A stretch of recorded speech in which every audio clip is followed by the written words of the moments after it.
By clicking on this video, you made me very happy. Puran poli that my mom makes is very tasty. Upar wala. Very good, niche wale. Very bad. Current COVID situation is making me so very sad. It's very cute to use very sometimes. But not always. जर तुम्ही सारखं very good, very bad, very happy, very sad करत बसलात तर हे सांगतं की तुमचा शब्दसंग्रह कमी आहे आणि तुम्हाला इंग्लिशमध्ये नेक्स्ट लेवलला जायचं असेल तर वोकॅबलरी वाढणं गरजेचं आहे. So today you are going to learn at least 5 words to express yourself better. म्हणजे तुम्ही आज असे 5 शब्द शिकणार आहात ज्याच्यामुळे तुम्हाला एखाद्या शब्दासोबत वापरण्याऐवजी तो शब्द तुम्ही डिरेक्टली वापरू शकता. So let's get started. First example is the phrase that we should use every day. Very happy. But instead of very happy, how about we use word thrilled? म्हणजेच very happyच्या ऐवजी thrilled हा शब्द वापरायचा. Thrilledचा हा अर्थ होतो a sudden feeling of excitement and pleasure. म्हणजेच खूप जास्त एक्सायटेड किंवा आनंदी असणं. I was very happy to get a new phone for my बर्थडेच्या ऐवजी तुम्ही I was thrilled to get a new phone for my birthday असं म्हणू शकता. थ्रिलला याच्याशिवाय कसं वापरू शकता? अजून एक्झाम्पल्स बघूया. I was thrilled for my first day at office. म्हणजे समजा तुम्हाला पहिल्यांदा जॉब मिळाला आहे आणि पहिल्या दिवशीची जी एक्साइटमेंट असेल जॉबवर जातानाची ती तुम्ही या वाक्याने सांगू शकता. I was thrilled for my first day at office. I want to stay in my country. A job in the US doesn't thrill me. म्हणजेच मला माझ्या देशात राहायचं आहे. US मधला जॉब मला एक्साईट करत नाही किंवा मला उत्तेजित करत नाही. मला तिकडे जावंसं वाटत नाही. सो यासाठी तुम्ही म्हणू शकता I want to stay in my country. A job in the US doesn't thrill me. Next, skiing at Rohtang Pass was thrilling experience. म्हणजे स्कीइंग म्हणजे जे बर्फावरती केलं जातं स्केटिंगसारखं असतं. तर ते रोहतांग पास एक प्लेस आहे काश्मीरच्या इथे. तिथे स्कीइंग करणं हा खूप जास्त आनंदाचा क्षण होता. थ्रिलिंग एक्सपिरियन्स होता. सो तुम्ही म्हणू शकता skiing at Rohtang Pass was thrilling experience. Next comes the phrase that describes most of the people on the internet. म्हणजे जी नेक्स्ट फ्रेज आहे ती इंटरनेटवरच्या मोस्ट ऑफ द लोकांना रिप्रेझेंट करते. Very angry. These YouTubers ask me to like their video makes me very angry. पण आपण very अँग्रीच्या ऐवजी furious हा शब्द वापरला तर फ्युरियस म्हणजे extremely angry, violent or intense. काही वाक्यांमध्ये कसा वापर होतो ते बघूया. I was furious to receive a damage product from Flipkart.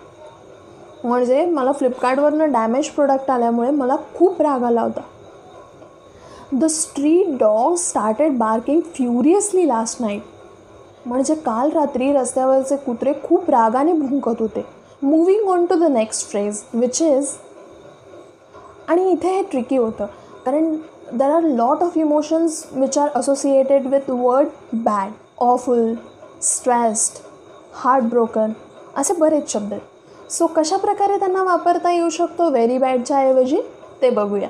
The current conditions of doctors and nurses are heart breaking and we are truly grateful to all of them for being there for us. म्हणजेच सध्याची doctors आणि नर्सेसची परिस्थिती heart breaking म्हणजे मराठीत may be हृदय पिळवटून टाकणारी आहे. म्हणजे इतकी वाईट आहे आणि आम्ही त्यांचे सगळे आभारी आहोत कारण या परिस्थितीत ते आमच्यासाठी काम करत आहेत, आमच्यासाठी आहेत. सो आपण काय म्हणणार, the current condition of doctors and nurses is heart breaking and we are truly grateful to all of them for being there for us. The book was so wonderful and yet the movie was so dreadful. म्हणजे बघा काही movies बनतात बुक्सवरून.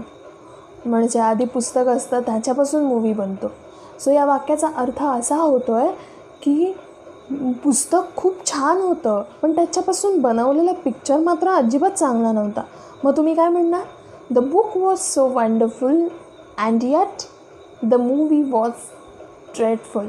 Speaking up on stage in front of an audience, it's stressful.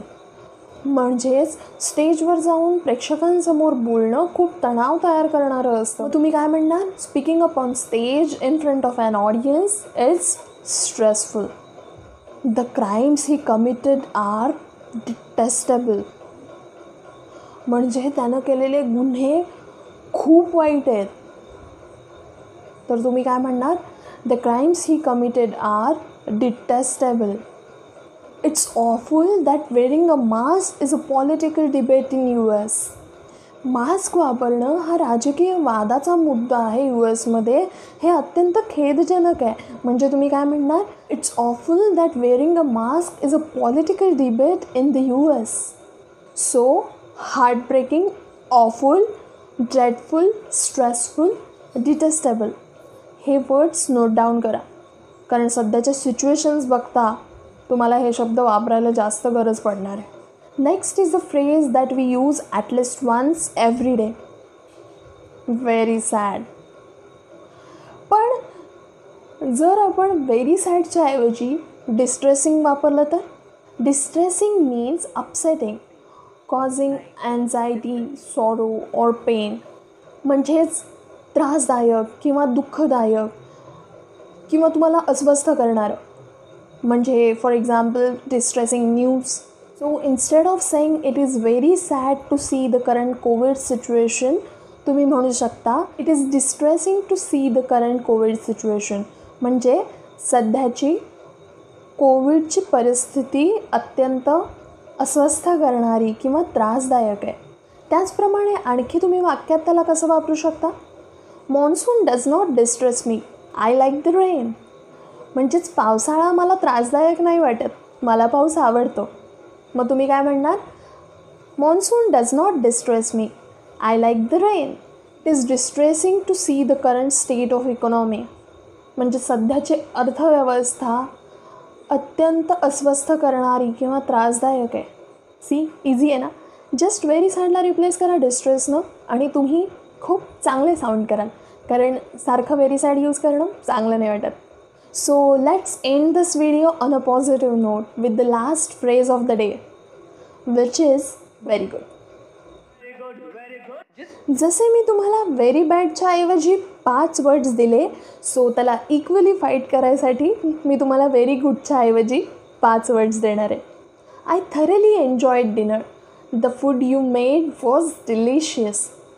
शब्दशः अर्थ नका बघायला जाऊ. याचा अर्थ असा होतो की मी खूप समाधानाने जेवले. तू बनवलेलं जेवण खूप स्वादिष्ट होतं. The food you made was very good असं म्हणण्याऐवजी आपण म्हणालो the food you made was delicious. म्हणजे आपण व्हेरी गुडला रिप्लेस केलं डिलिशियसने. Oh my god, I actually have tears of joy. Your show was spectacular. म्हणजे सपोज तुम्ही कुठला तरी कॉमेडी शो बघितला आहे किंवा कुठलं तरी नाटक बघितलं आहे आणि तुम्ही खूप हसला आहे आणि तुम्हाला हसून हसून तुमच्या डोळ्यात पाणी आलं आहे, तर तुम्ही म्हणताय oh my god, I have tears of joy. Your show was spectacular. Harry Potter is such a spellbinding book, I cannot put it down. म्हणजे हॅरी पॉटर हे एक मोहून टाकणारं पुस्तक आहे जे मी खालीच ठेवू शकत नाही वाचायला घेतल्यावर. That man respects women with both his words and action. He has a classy personality. म्हणजे तो माणूस त्याच्या वागण्या आणि बोलण्यातून स्त्रियांचा आदर करताना दिसतो. त्यामुळे त्याची पर्सनॅलिटी क्लासी आहे. He is a gentleman.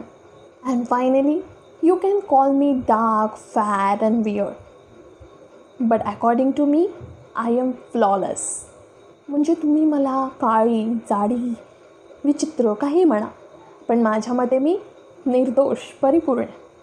So go and use these positive words in all your conversation, and let's together fight hate with delicious, spectacular, spellbinding, classy and flawless.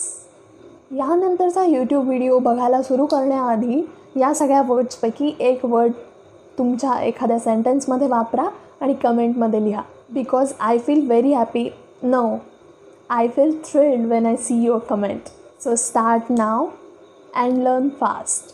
आणि हे शब्द नेहमी वापरायला चालू करा, ज्यामुळे तुम्हाला याची सवय लागून जाईल. आणि तुम्हाला व्हिडिओ जर आवडला असेल तर लाईक जरूर करा आणि तुमच्या मित्रांबरोबर शेअर करा. See you again very soon. Till then take care. Bye bye.